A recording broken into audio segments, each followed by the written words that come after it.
All right. Welcome, Anna. Welcome, Jeffrey. Hopefully we have a few more folks trickling in, but if not, we'll continue. And yeah, so we have our member-to-member webinar today. It's with Sage Integrative Health, hosted by Dr. Wendy Romig, who's here. And my name is Lauren. I am the membership manager at the Energy Co-op, and this is Eric Miller, our membership coordinator. Hey, everybody. If anyone feels so inclined, they can certainly introduce themselves in the chat. But if not, Dr. Wendy, did you want to give a little overview about what you do at Sage Integrative Health? Sure, absolutely. So, Sage Integrative Health Center is we focus on nutrition, functional medicine, which is really getting to the root cause of health issues, and herbal medicine. So we're kind of very much an integrative, holistic practice, and we work with a lot of folks that are coming in with complex chronic illnesses.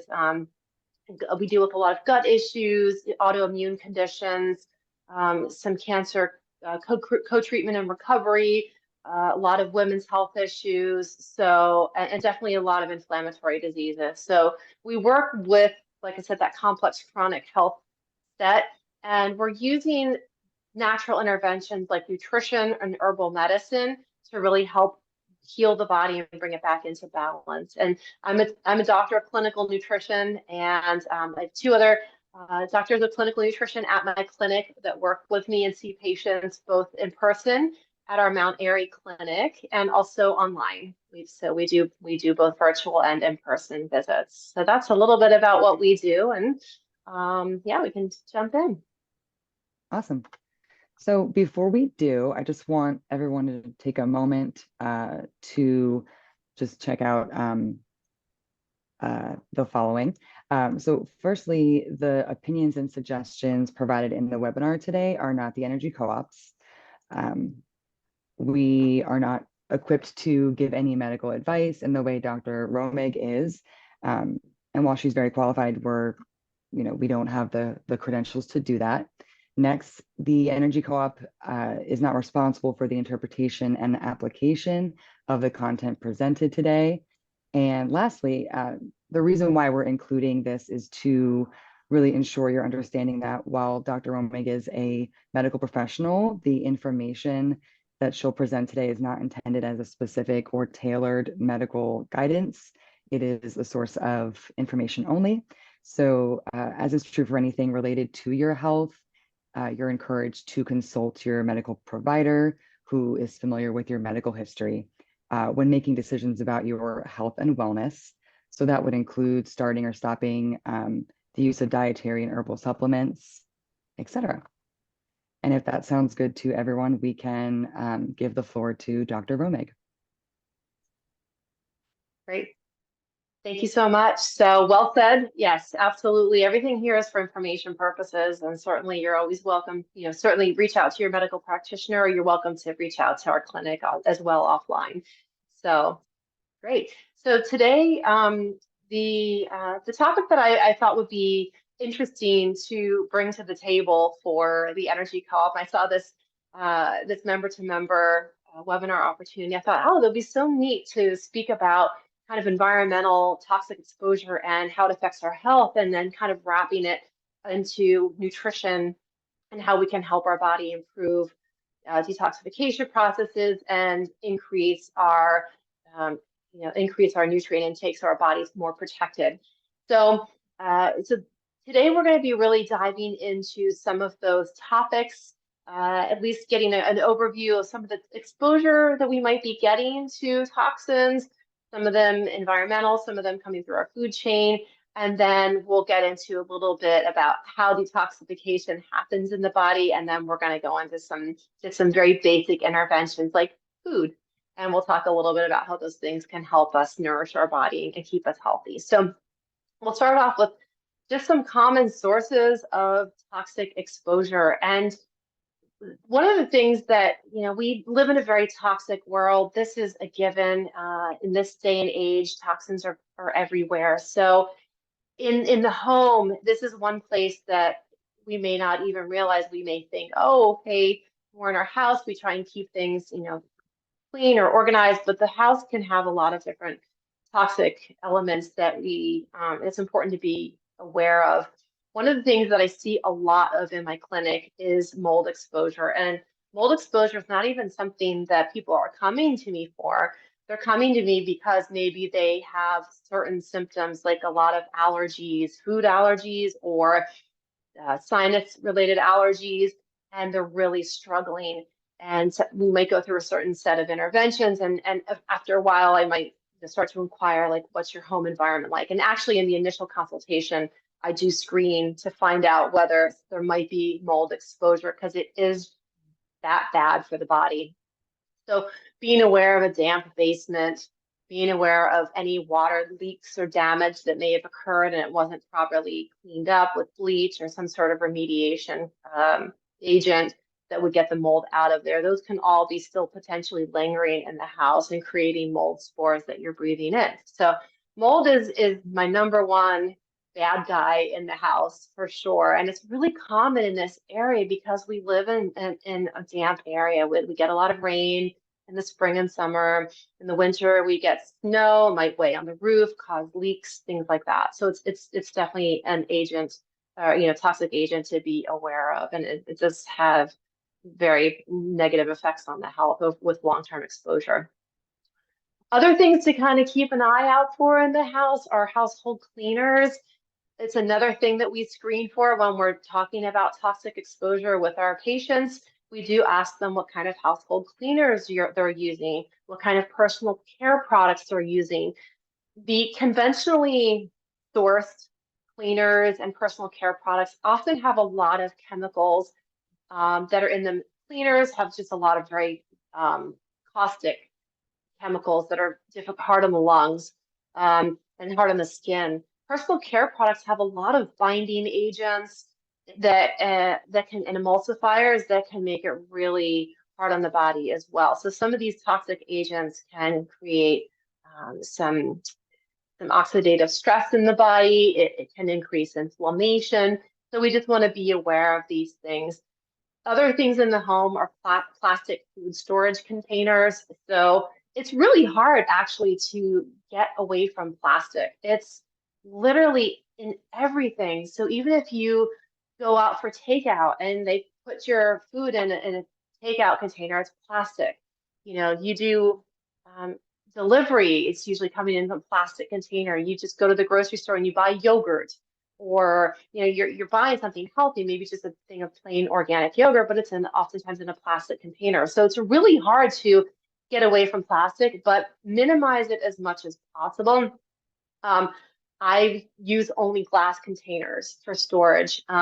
I bought a whole bunch of the silicone bags instead of using plastic Ziploc bags. You can wash them out, put them on a little, bamboo dryer, and you don't have the cost of always buying these bags. You're not adding to the waste products and trash, and you're also not getting exposure to all those plastics as well. So getting the glass food storage containers and also these silicone storage bags are really great things you can do in your household. And then in the personal care items, just trying to get more natural products. So that's the home. So then outside, we're exposed to a few things here and there too. In the outdoor environment, there is pollution, and I'll get into more specific energy-related pollution, but just outdoor pollution from car exhaust, from manufacturing. And some of the common pollutants that are in the air are hydrogen chloride, benzene, toluene, dioxin. These are all things that if someone lives near an industrial facility, someone's exposed to a lot of traffic, being in their car a lot or driving as a truck driver, they're going to be exposed to all of these different chemicals. So these are things that can eventually affect the immune system, affect inflammation in the body. Fertilizers, also very common. I live actually out in Chester County, so I see the fertilizer trucks going around and always aware of that.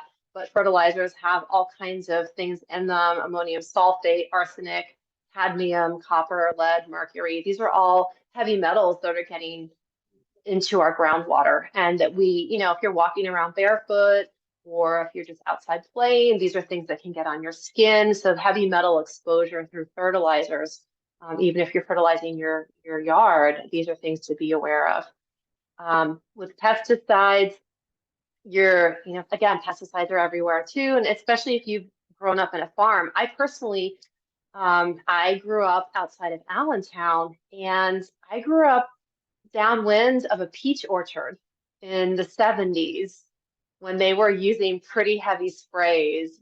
And we used to walk up in the peach orchard, and we didn't know any better. We were kids, and we just would walk up in the peach orchards and just grab peaches off the tree and just start eating them. We didn't wash them or think about any chemicals that might be on them. So these are, this kind of exposure through being near a farm or an orchard can be pretty serious as well. Things like DDT, organophosphates, fluoridating glyphosate is another one, which is really bad. And there's been a lot of studies on glyphosate. So there's a lot out there. In the food chain, again, we have exposure with genetically modified foods. There's still research emerging on the effects of GMOs, but we do know that they are genetically modifying the seeds, and they're putting in specific fertilizers or specific pesticides or herbicides into the seed.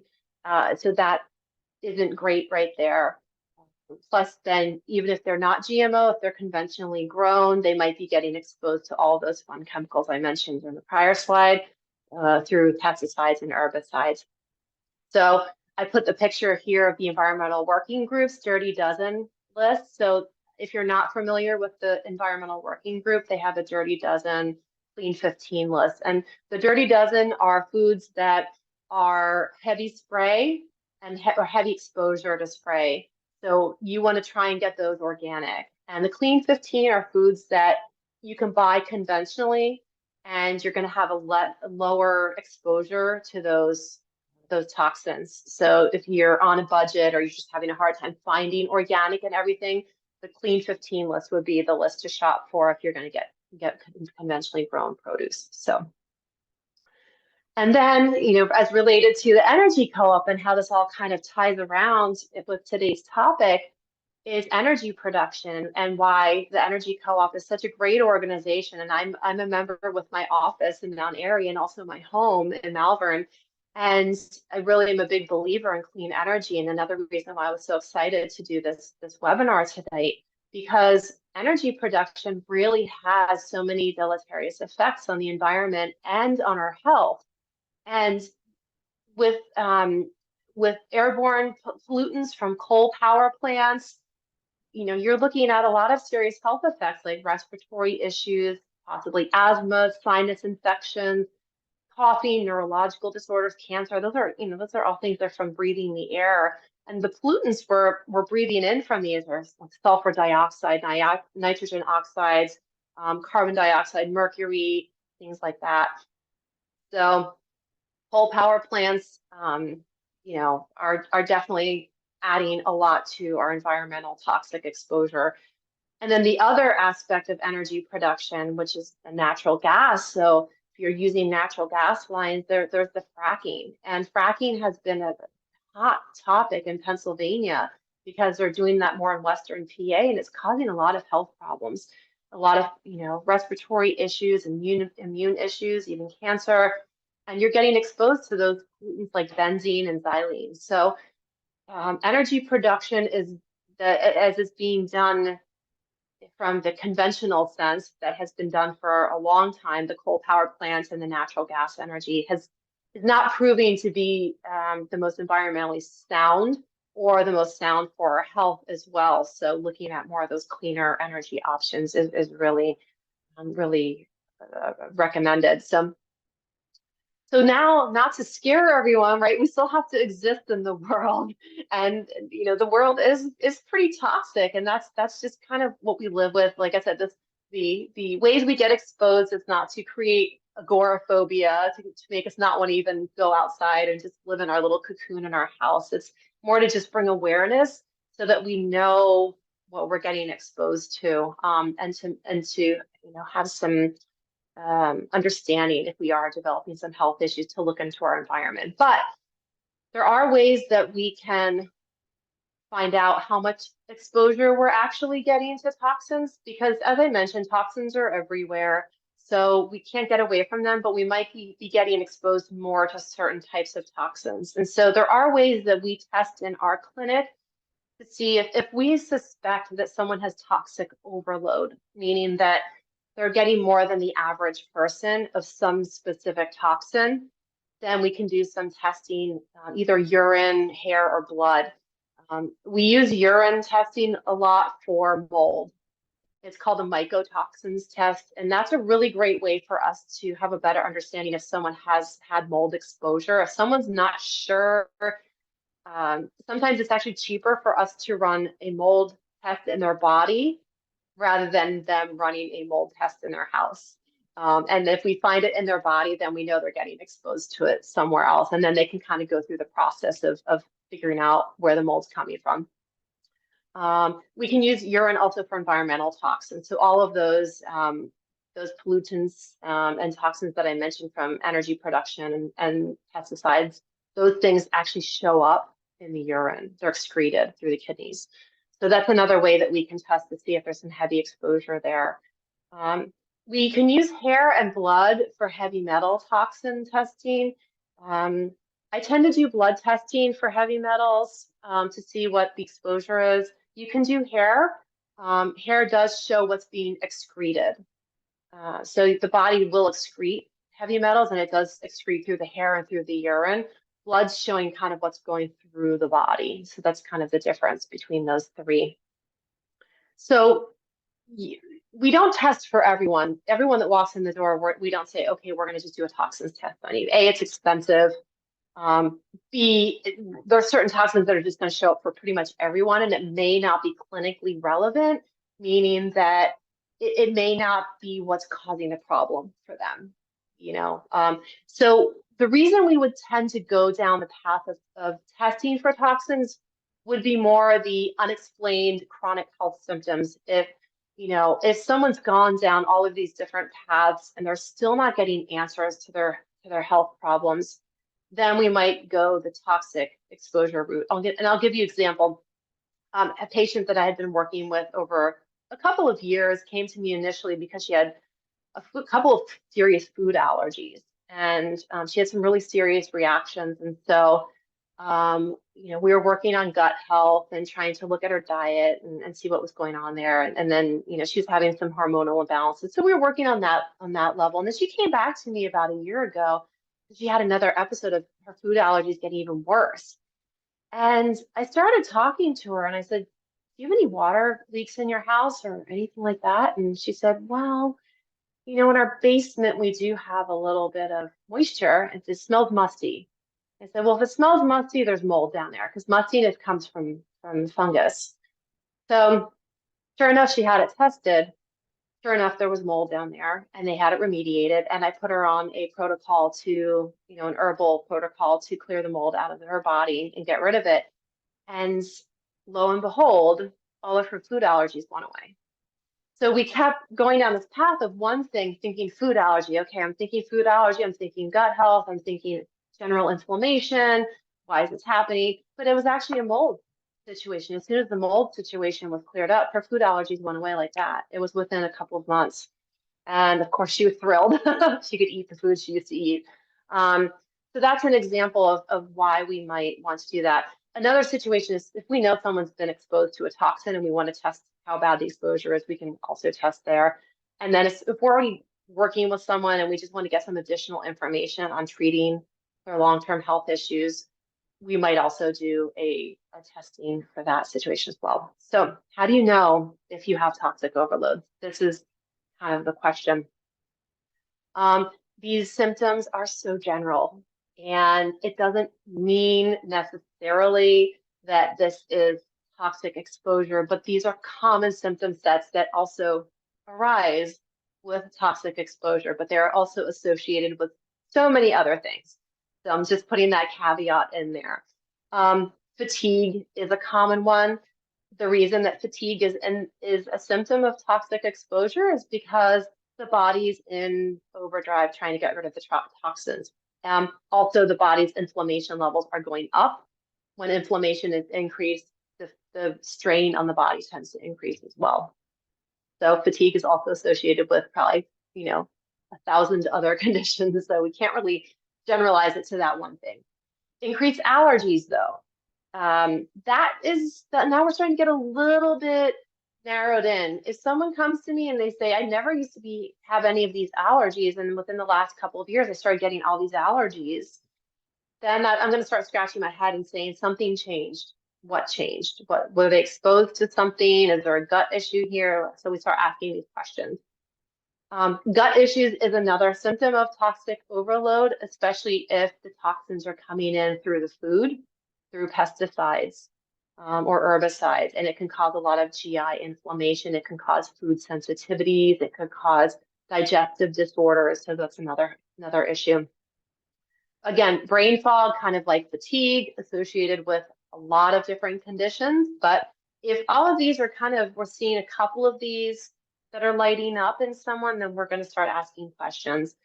Respiratory issues, if those came on within a short period of time, respiratory issues are something that's very much tied to toxins, especially if it's a new respiratory issue and it's not tied to a virus or seasonal allergies that happen every year. But if it's something new and it's pretty acute, then we're going to be looking to see what someone might have been exposed to.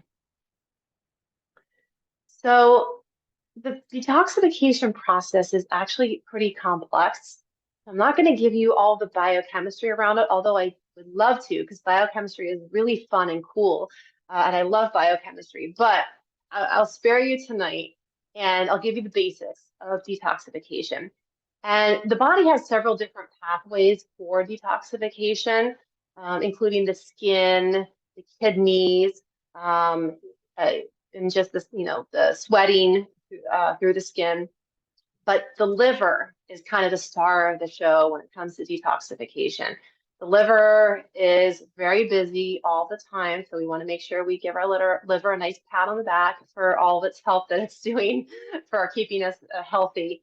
But the liver has 2 stages of detoxification, and sometimes the liver detoxification pathways aren't always working the best. And so what can end up happening is things get a little bit backed up. And this is where we can start to see a bit of an overload. So you can see step 1, there's required nutrients. Step 2, there's required nutrients. And sometimes if there's a nutritional deficiency, step 1 or step 2 may not be as efficient. And that's where we need to be a little bit careful and make sure that we do have good liver detoxification pathways. Genetics can also have a huge impact on detoxification pathways.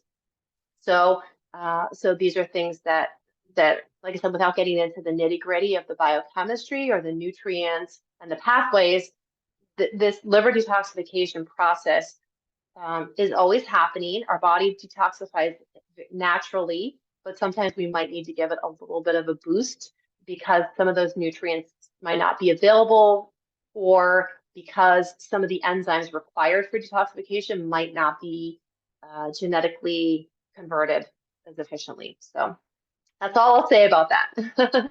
But I wanted to give you the kind of definition of detoxification according to Wikipedia anyway. And detoxification is the physiological or medicinal removal of toxic substances from a living organism, including the human body, obviously, which is mainly carried out by the liver. So there you go. The liver is the star of the show for detoxification. And I mentioned this before, we have these built-in detoxification systems. The skin, is kind of our safety net. It keeps things out. It also, we can sweat things, out of our body through the skin.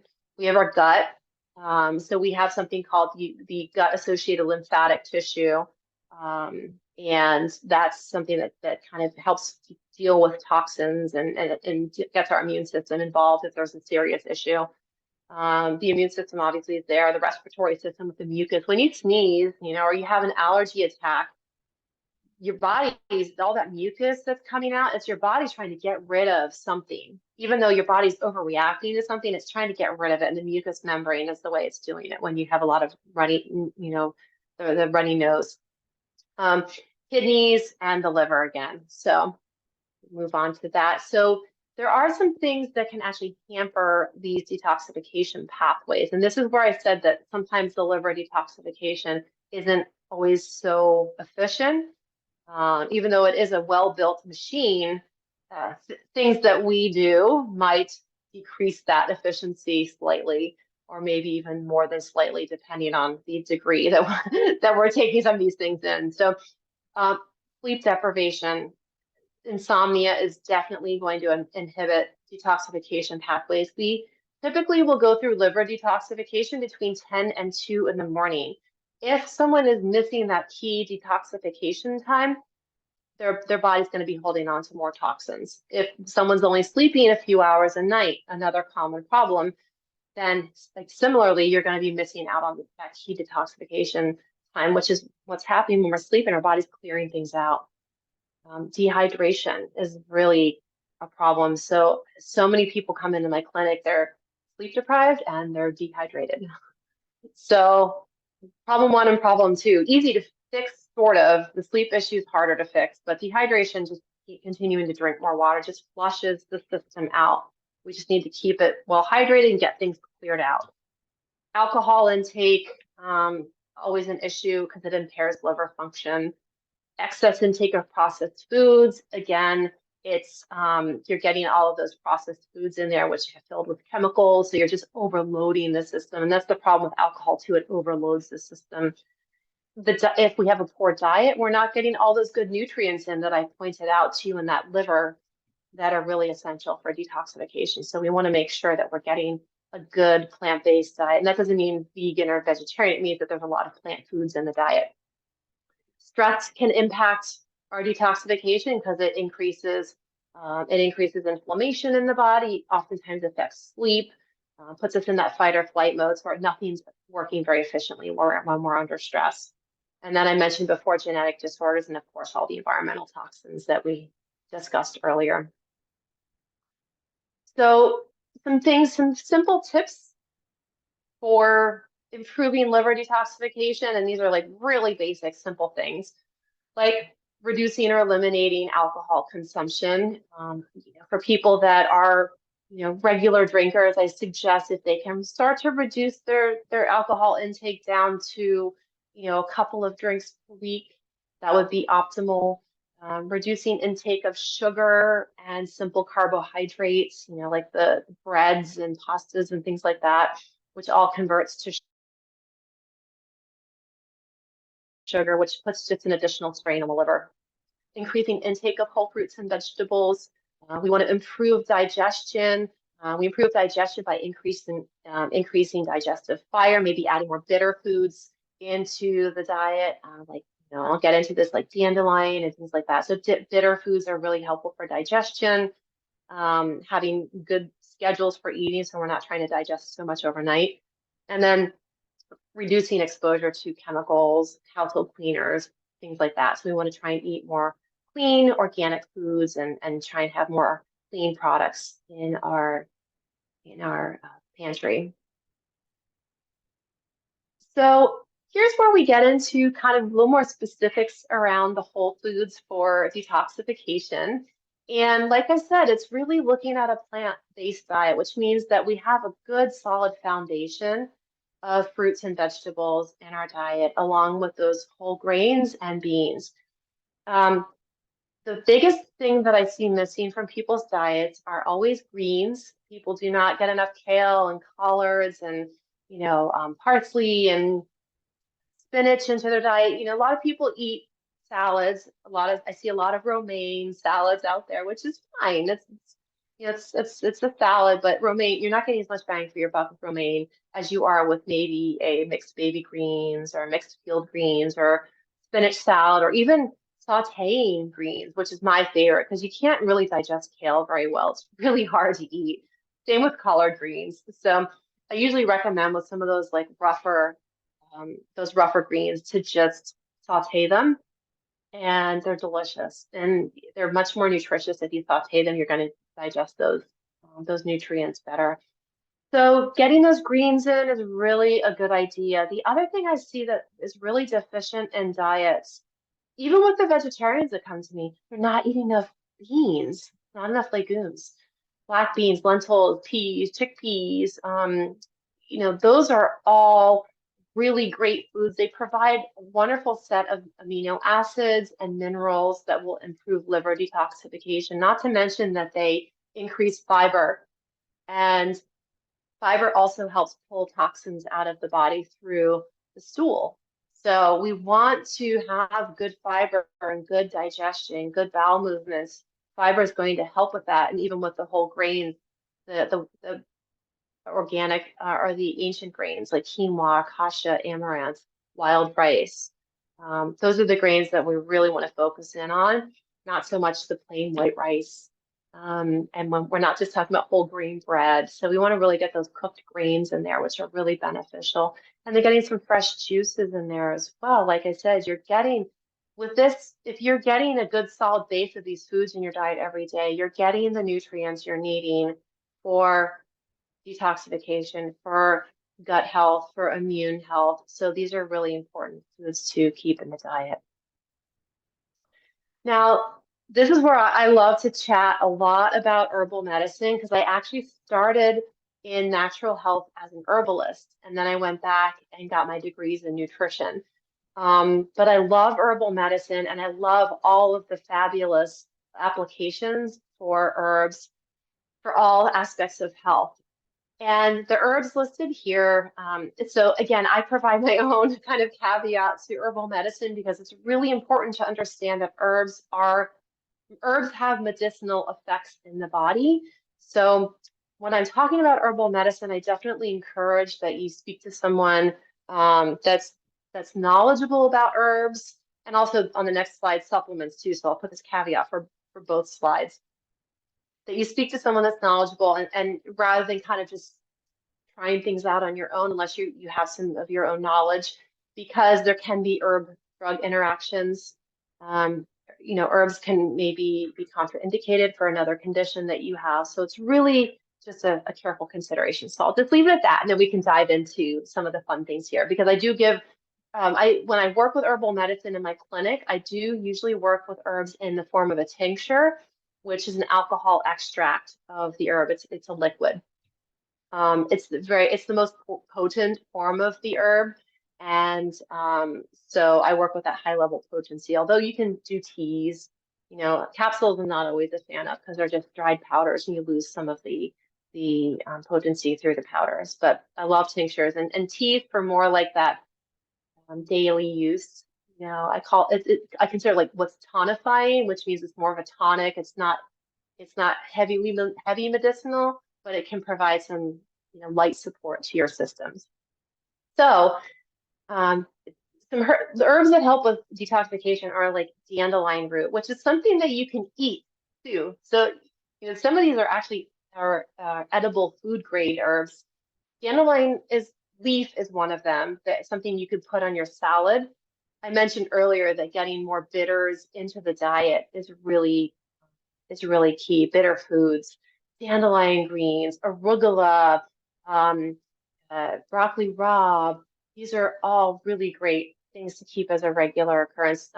I belong to a CSA, and we got chlorella, which is bitter melon, in our CSA this week. And I was like, what am I going to do with that? So I just diced it up and I put it in my air fryer. It was really delicious and super bitter and yummy. And my stomach was super happy with that extra nice little bite in my lunch today. So dandelion root is used a lot for liver detoxification, and it's also used to help improve digestion. Turmeric is something turmeric is the most studied herb. It's actually a root, so it actually falls in the spice category. But turmeric is the most studied root, I think, ever. And they have found so many uses for turmeric, for inflammation, for cancer, for gut health. And in this instance, turmeric has been shown to support liver detoxification. You can just put turmeric on your food, just sprinkle the spice on your food. That's a great way to get that in. I love sprinkling some turmeric on my sauteed kale, or I love making tofu scrambles and I coat my tofu scrambles with turmeric. And so you can get it in that way. There's great ways you can make turmeric tea. You can do golden milk before bed, which is said to really help with sleep. So turmeric is definitely one of those herbs that has a lot of applications and actually different ways that you can take it as well. And it is another food grade herb that you can add in. Milk thistle is actually, it's common to people who are maybe more familiar with herbal medicine, but not herbal professionals.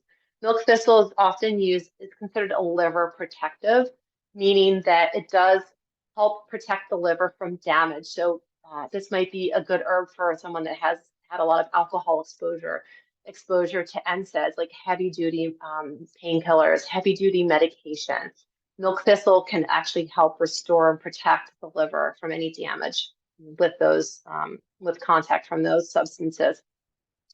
Golden seal is a very bitter herb, and I use golden seal a lot in my clinic because I see a lot of gut issues in my clinic. It's very potent, so it's one that I don't recommend lightly, but it is actually very, very good for liver health because it improves liver detoxification. Angelica, also very bitter, helps improve liver function, it improves digestion, it improves gallbladder function. Burdock, again, bitter. You seen a theme here? Bitter, bitter, bitter, bitter, bitter. So what helps digestion and liver function? Things that are bitter often are very much used for that. Green tea, you wouldn't think of it as a bitter, but it does have a little bit of a bitter quality to it. So drinking a daily cup of green tea is another way maybe to just improve liver detoxification. Or maybe just putting a lot of cilantro in your food or parsley. So these are all really great herbs that can support liver detoxification. So on the supplement side, going back to that liver picture from before, there's a lot of nutrients that are required for liver detoxification pathways. And these are kind of a snapshot of the most common ones that I would recommend in my clinic, but also the ones that are the most vital to liver detoxification. One that I do use a lot in my clinic is an acetylcysteine, which is a precursor to glutathione. Glutathione is actually an antioxidant that our body makes on its own. It's a really critical antioxidant. It helps keep our cells healthy.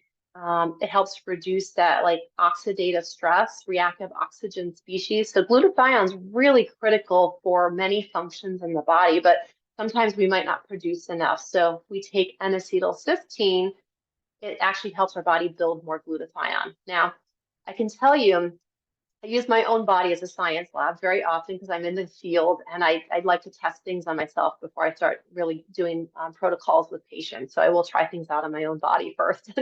And I can tell you that when I go through certain protocols, if I don't have N-acetylcysteine in there, I can feel a toxic overload. If I'm trying to do some sort of like detox on my body, I don't have great liver function, like liver detoxification. So I can feel the difference when I take N-acetylcysteine versus when I don't take N-acetylcysteine, a huge difference. So that's a really critical one. Vitamin C, I recommend for everyone freely. Doing vitamin C as a daily supplement is a great idea. It really can help increase or decrease oxidative stress in the body. It improves cellular health. It does increase liver detoxification. And one of the things that happens when toxins come through our body, however they're brought in, inhaled or through our skin or digestion, it does do a lot of damage to cells. And vitamin C can actually help remove those things from the body, and it actually helps repair the cells. It repairs the skin, collagen, and things like that. B vitamins also similarly are involved in that detoxification process, and they're super, super, super critical to our functioning. I'm not going to go through all the different B vitamins and what they do, but a good, healthy B complex is not a bad idea for a lot of people, and I do commonly recommend that for folks. Vitamin E is something I just usually recommend getting through your food. You can get vitamin E through nuts and seeds most commonly, also in some dark leafy greens, but vitamin E is another antioxidant. So we're looking at, this is kind of our antioxidant list here. Beta carotene in the vitamin A family. Again, get it in your foods. Eat lots of carrots and, sweet potatoes, red peppers, orange peppers. That's how you're going to get your beta carotene in. DIM is actually a liver supplement that I use a lot for women that are having difficulty getting estrogens out of their body. And might be estrogen or estrogens that are produced in the body, or it could be xenoestrogens that are coming in from exposure to plastics and different toxins, which are just as bad for the body. But DIM helps with that detoxification of getting estrogens out of the body. So that has a very specific role. It does help with all detoxification pathways, but DIM's actually a derivative of cruciferous vegetables like cauliflower and broccoli, hence the picture there. So I just wanted to share and a couple of my favorite recipes. These are a couple of very simple things that you can add into a daily routine, like having a detox smoothie. You could do something like avocado, parsley, cucumber, apple, chia seeds, and some water, and have a delicious, smoothie drink, maybe like 6 or 8 ounces a day. Super great for you, and just another way to get those greens into you. Another one is making a pesto. And I love early in the season when the CSAs come in, you have all those beautiful tops of roots. So carrot greens and beet greens are my favorite. And I actually use those instead of basil in my detoxifying pestos. So I'll get those green tops and I'll put them in my Vitamix with some cilantro and sunflower seeds and the miso and lemon juice. And some olive oil and water, and just make this a delicious pesto, which I'll dip vegetables in with crackers. It's so yummy. You can even put it on a salad or put it in a soup. It's really tasty. So this is my little favorite detoxifying pesto. And like I said, sometimes I'll take the basil out or leave it in and just add a whole bunch of those green tops. Don't throw the green tops away if you get them whole. Keep them. They're really yummy. So lastly, this is kind of what we can do. How can we make a difference in this very toxic world that we live in? The first thing we can do is promote clean energy to your friends and family. And I've mentioned before, I love the Energy Co-op. It's a great option. So spread the word about that and clean energy. We can work to detoxify our homes and our life by really observing the products that we're using, the storage containers, the shampoos, the lotions, all the things that we're buying. How can we help? How can we start to rotate in cleaner products that are going to be better for us? And then lastly, adopting a clean whole foods diet with plenty of detoxifying foods. Now, these are all the things that I mentioned. So there's lots of great things that we can do to help decrease the toxins in the world, especially in our own world, our microcosm of our bodies and our homes. So I hope this has been a helpful session, and I welcome any questions or comments at this point. And of course, if you have any questions or if you'd like to reach out, we do offer 15-minute free phone consultations to anybody that wants to reach our clinic. You can just go to the website, sageintegrativehealth.com, and set that up with one of our practitioners. It looks like Jeffrey has a question. Yeah, hi, Wendy. Can you hear me? I can, yes. So I'm just wondering how often you have a situation with two people living in the same house, and let's say they are exposed to some mold. Do they typically show the same symptoms? Oh, okay. No, I'm actually, my husband and I are a perfect example of that. Our house that we lived in prior had mold in it, and we did get it remediated, but it took us a bit because it's very costly, unfortunately. So it took us a bit to be able to do that in our basement. It's just a musty Mount Airy house, it's just how it goes. But I couldn't even go in the basement after a while. I mean, I would go down there and would have such violent sneezing attacks and my nose would run for a solid 24 to 36 hours. Mhm. I mean, it was consistent. And he would be fine. Wow.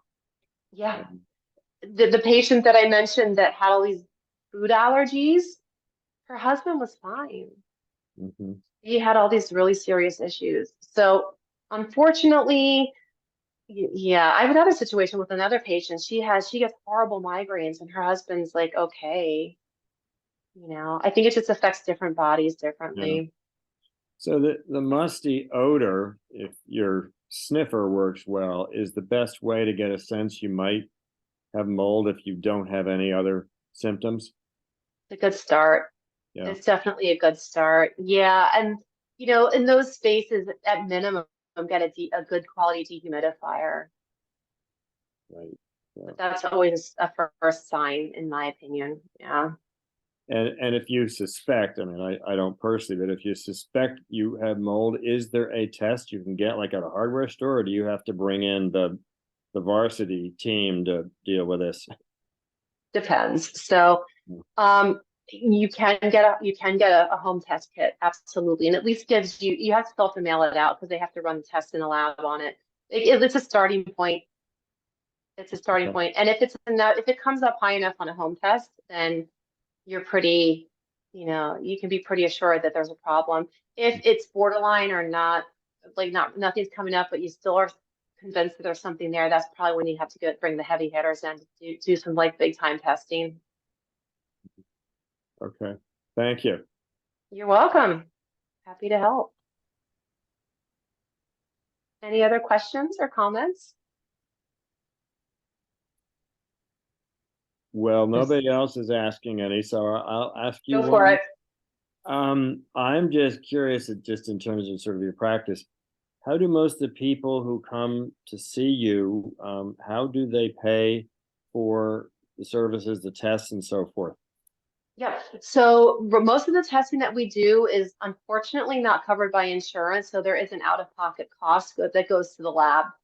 And so the lab's billed directly to the patients. And so we're pretty judicious about recommending testing for that reason, because it can get costly. So we will typically go, if someone comes in and they have symptoms that seem pretty obvious, we'll at least go in a direction and recommend testing at some point to validate.